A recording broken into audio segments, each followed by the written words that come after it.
And down. Now really touch those toes, Barbara. And up. And rest. And fling. And in. And fling. And in. And both arms fling. Now really let's see those chests come out. And fling.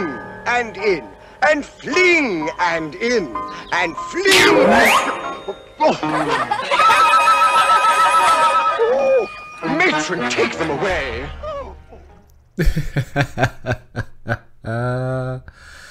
Oh, do you know what? Barbara Windsor, she had a cracking pair of HE shells. Hello, I'm RetroJules. Are you a mobile tanker? Or are you a camper? Look at that top line. We are the campy team. They are the mobile team. We've got 3 artillery versus their 1. We've got 7 TDs, half the team, versus their 2. We've got 1 heavy versus their 5. Very, very imbalanced teams indeed. Well done matchmaking. How on earth did you put this together?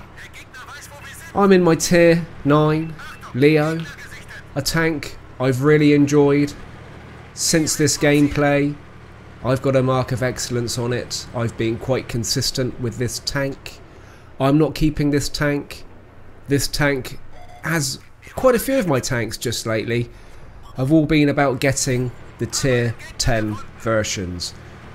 I don't insist on tier 10 tanks. In fact, I don't think everybody has to feel like they have to aim for a tier 10 tank.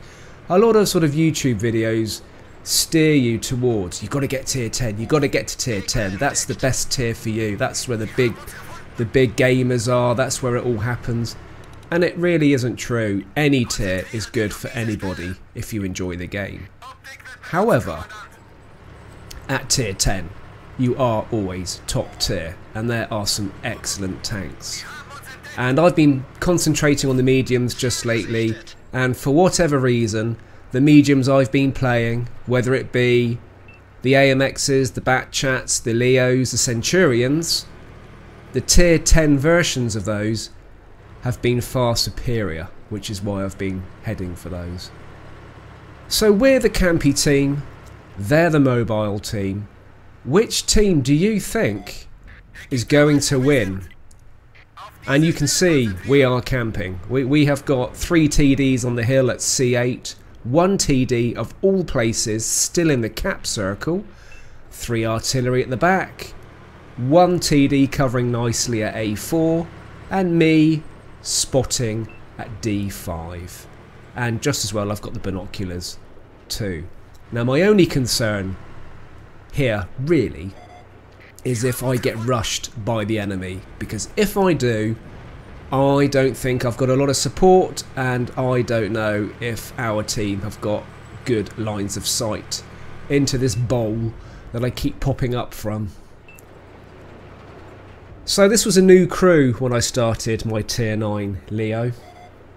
They've got optics, a gun rammer and binoculars, because I use it as a spotting machine because it is so fast. And on the skills side, not much really, because it was a new team. 6th sense, repairs, and their training in situational awareness. Still think I said that okay, I'm not doing it again. And hopefully when I get through to the tier 10 version of this, I'll have a few more skills as well. So at the moment, it's even Stevens. Both teams have lost 1 tank. The enemy are pushing hard at A5. And luckily we've got the tank destroyers on the 8 line. Watching them, keeping them at bay. Little bit concerned about a couple of tanks down in the ditch at F4. 3 tanks in fact. And our team at H9 are being held back. Beautiful shot there. Saw that tank going, lined my shot up, led it, and saw it through. And I pick up my first kill. And this game isn't really so much about the gameplay, although it works out okay. Quite nice to show you a tier 9 Leo game, but it was more about the imbalance of teams, and it was from the start. Oh, did well to get a cannon shot there. From the start, it was all about one team being campy and one team being extremely mobile. And it was a case of, well, who's going to win? Are we going to win by standing our ground, defending the cap? Or are they going to win by charging and surging forward? And this was a situation I was a little bit concerned about, but it's only a Speerpanzer, so I'm not too concerned. But as you can see, nobody has really got a line of sight covering where I am, so I was always a little bit in an exposed position there, but kind of felt like I should stay there to keep spotting for our team. So that Speerpanzer is good for one more shot, so I can quite happily go in and take that Speerpanzer out. And yeah, he's got himself lodged behind a rock. That's not going to work for you, sir. Done. Second kill. Right. Oh, wasn't watching the minimap. Leopards crept up on me, and like I said, a little bit exposed down here. Don't really have the coverage.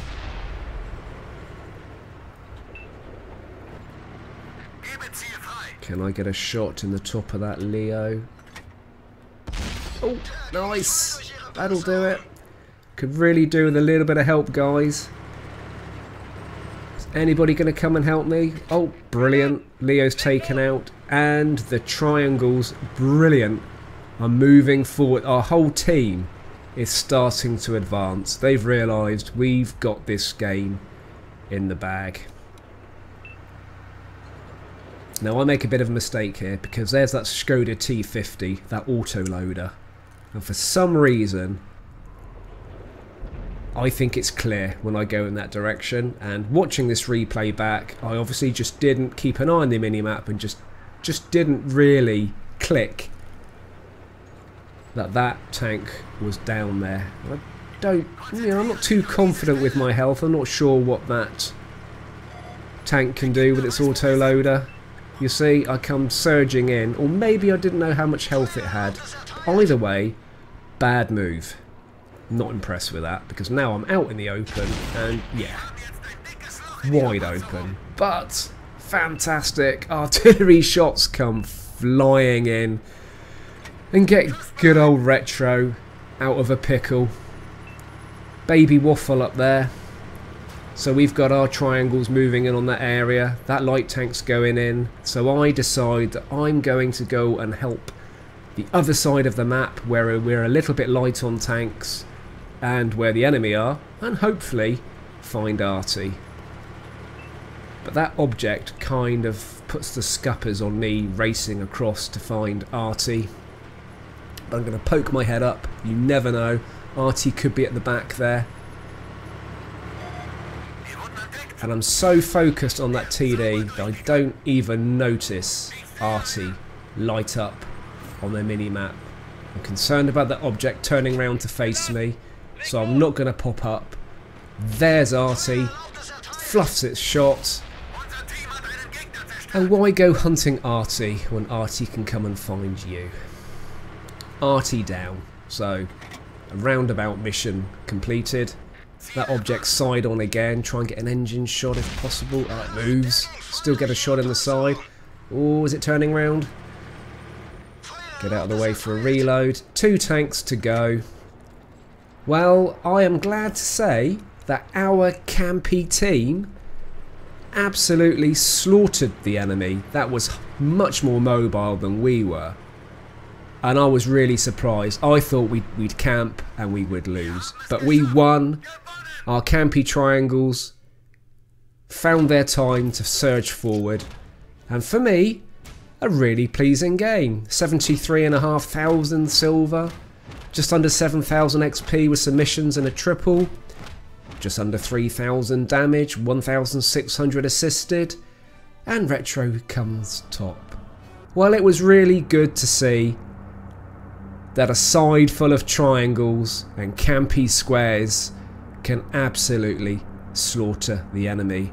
Did you get that right, or did you get that wrong? Which team did you think were going to win? I hope you enjoyed that. Keep safe, keep tanking, and I'll see you soon.